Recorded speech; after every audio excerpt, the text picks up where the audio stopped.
Is it still a good time to buy a house in Colorado Springs?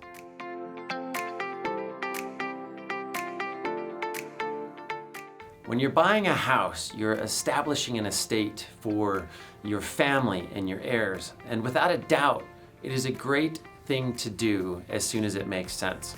According to the National Association of Realtors, the net worth of the average homeowner is $300,000, where the net worth of the average renter is $8,000. So let's take a look at some of the reasons why that might be. If you owned a home in the last year, you earned 20% of that home's value in appreciation. So if you had a $400,000 home, that's $80,000. And if this year it goes up 10%, well then you could make $40,000. Or if it returns to the more historical average of 5%, well, then you still made $20,000 in appreciation over 1 year. And during that 1 year, you would have paid down your debt, probably about $1,200, because a portion of your mortgage payment goes to reducing your principal every month.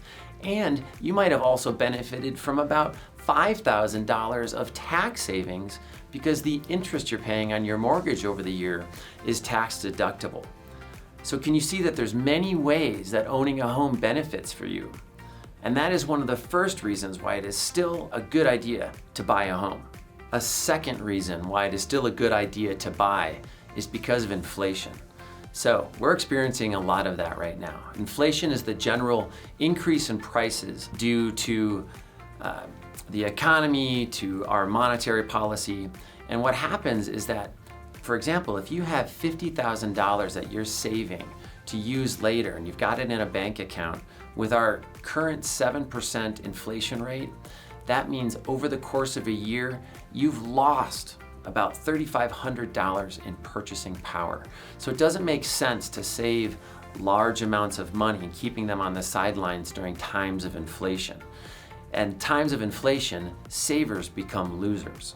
So what if you're waiting to purchase because you don't want to overpay for a house? So many real estate contracts now require an appraisal gap, which is that the buyer is willing to pay above the appraised value that comes back. So an appraisal is when a real estate professional goes and gives an educated guess on the value of the house. And it's based on historical data. So they look back 6 months, sometimes up to a year, to find similar properties that have sold to help value this current property that is being purchased. So that's historical data. Whereas the market value, which is really what you're paying for the house, is what other buyers, in your area are willing to pay for that house. So if you end up paying above the appraised value, you're still just paying the market value, which is the fair price for the home right now at this time. So it's not necessarily overpaying.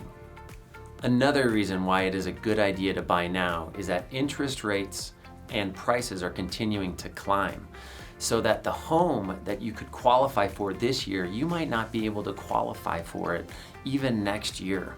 So here's an example. When interest rates go from 3.25%, like they were a little over a year ago, to 4.25%, somebody who qualified for a $450,000 purchase now only qualifies for a $400,000 purchase. So look at this chart. It clearly shows that at each purchase point, each different price level, when the interest rate goes up, the monthly payment goes up dramatically.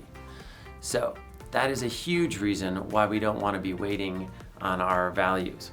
So let's say you wait 2 years to purchase and you get a great discount. You get $40,000 off of the purchase price. You're actually still going to be paying more for that house 2 years from now than you are right now. Plus, you're not going to benefit from that 2 years of equity buildup because of appreciation, or the paying down of your loan, or the tax savings that you would have gotten. And then the final kick in the pants is that your mortgage payment will be even higher in 2 years every month moving forward, because interest rates are continuing to climb. So this is another reason why it's good to get into a house that you can qualify for right now. Some other people are waiting to purchase because they feel like there's going to be a real estate crash because we're in a bubble and that prices are going to go down significantly, just like they did in 2007 and 8 during the Great Recession. Well, the situation is very different. Since that time, there's been a 700-page piece of legislation called Dodd-Frank, which requires that all mortgages that are given now, that people have the ability to repay them, that they can afford the payments moving forward. And that was not the case back then. Other reasons is that, especially in Colorado Springs here, we have a huge shortage of single-family homes. It's estimated that we have about 3 years of building to just catch up to the demand. There's a lot of people moving here from the coasts, East Coast, West Coast, because relatively speaking, it's more affordable here and there's a better quality of life. We have military bases that are providing stability to our market. So there's just not evidence that within the next few years that there's going to be a huge real estate crash in Colorado Springs. Of course, prices will eventually cool off because the real estate market has cycled up and down throughout the history of our monetary system. What I think is most likely to happen over the next couple of years is that our prices will level out, but won't really be dropping. We've got inflation still coming up and there's a lot of demand.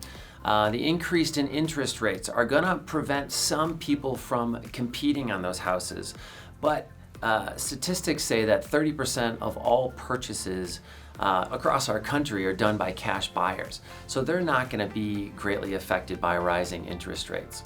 So in summary, you have a lot to lose and only a little potential to gain if you wait to purchase. It is still a good time to buy a house in Colorado Springs.